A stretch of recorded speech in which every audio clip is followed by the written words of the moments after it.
सांगोला शहरातील फॅप्टेक कॉलेज वसाहतीमध्ये 35 वर्षाच्या डॉक्टर रुचा सूरज रुपनर यांनी राहत्या घरामध्ये गळफास घेऊन आत्महत्या केल्याची घटना समोर आली।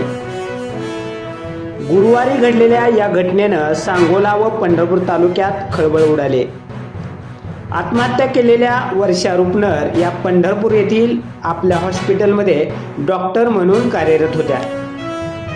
सांगोला तालुक्यातील प्रसिद्ध उद्योगपती भाऊसाहेब रुपनर यांच्या त्या स्नुषा होत।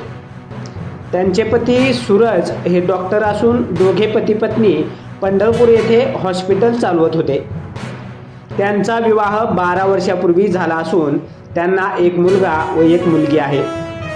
डॉक्टर रुचा यांनी एवढ्या टोकाची भूमिका का घेतली याबाबत विविध तर्कवितर्क केला जात असून या दुःखद घटनेबाबत सर्वत्र हळहळ व्यक्त होत आहे।